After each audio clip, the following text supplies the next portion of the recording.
ಎಲ್ಲರಿಗೂ ನಮಸ್ಕಾರ ಸ್ನೇಹಿತರೆ. ಇಂಗ್ಲೆಂಡ್ ವಿರುದ್ಧ ವಿಶ್ವ ದಾಖಲೆ ಬರೆದ ಶ್ರೇಯಸ್ ಅಯ್ಯರ್ ಇನ್ನು ಏಕದಿನದಲ್ಲಿ ಈ ಸಾಧನೆ ಮಾಡಿದ ಮೊದಲಿಗ ಅಂತಲೇ ಹೇಳ್ಬೋದು. ಅಷ್ಟಕ್ಕೂ ಆ ದಾಖಲೆ ಯಾವುದು ಅಂತ ತಿಳ್ಕೊಂಬರೋಣ ಬನ್ನಿ.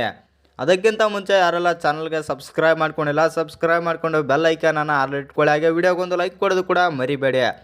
ಇನ್ನು ನಾಗ್ಪುರದಲ್ಲಿ ಇಂಗ್ಲೆಂಡ್ ವಿರುದ್ಧ ನಡೆದ ಮೊದಲನೇ ಏಕದಿನ ಪಂದ್ಯದಲ್ಲಿ ಟೀಮ್ ಇಂಡಿಯಾ ಗೆಲುವಾದರೆ ಸಾಧಿಸಿದೆ. ಈ ಪಂದ್ಯದಲ್ಲಿ ಶುಭ್ಮನ್ ಗಿಲ್ ಮತ್ತು ಶ್ರೇಯಸ್ ಅಯ್ಯರ್ ಬ್ಯಾಟಿಂಗ್ ವಿಭಾಗದಲ್ಲಿ ಅದ್ಭುತ ಪ್ರದರ್ಶನ ನೀಡಿದ್ದಾರೆ ಅಂತಲೇ ಹೇಳ್ಬೋದು. ಇನ್ನು ರವೀಂದ್ರ ಜಡೇಜಾ, ಹರ್ಷಿತ್ ರಾಣಾ ಬೌಲಿಂಗ್ ವಿಭಾಗದಲ್ಲಿ ಉತ್ತಮ ಪ್ರದರ್ಶನ ನೀಡಿದರು.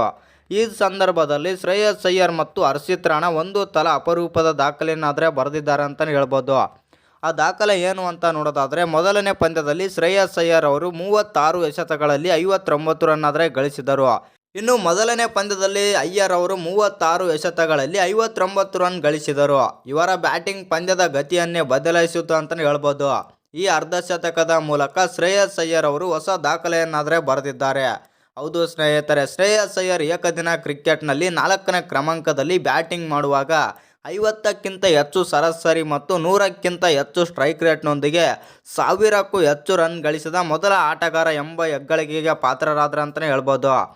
ಇನ್ನು ಅಯ್ಯರ್ಗಿಂತ ಮೊದಲು 50ಕ್ಕಿಂತ ಹೆಚ್ಚು ಸರಾಸರಿ ಹಾಗೂ 100ಕ್ಕಿಂತ ಹೆಚ್ಚಿನ ಸ್ಟ್ರೈಕ್ ರೇಟ್ನಲ್ಲಿ 1000 ರನ್ ಗಳಿಸಿದವರು ಇದ್ದಾರೆ. ಆದರೆ ಅವರೆಲ್ಲರೂ ಇತರೆ ಕ್ರಮಾಂಕಗಳಲ್ಲಿ ಬ್ಯಾಟಿಂಗ್ ಮಾಡುವ ಮೂಲಕ ಈ ಸಾಧನೆ ಮಾಡಿದ್ದಾರೆ ಅಂತಲೇ ಹೇಳ್ಬೋದು. ಇನ್ನು ಈ ವಿಡಿಯೋ ಇಷ್ಟ ಆಗಿದ್ದರೆ ಒಂದು ಲೈಕ್ ಮಾಡಿ, ಶೇರ್ ಮಾಡಿ. ಹಾಗೆ ಇನ್ನೂ ಹೆಚ್ಚಿನ ಕ್ರಿಕೆಟಿಂಗ್ ಅಪ್ಡೇಟ್ಗಳಿಗಾಗಿ ನಮ್ಮ ಚಾನಲನ್ನು ಸಬ್ಸ್ಕ್ರೈಬ್ ಮಾಡ್ಕೊಳ್ಳಿ.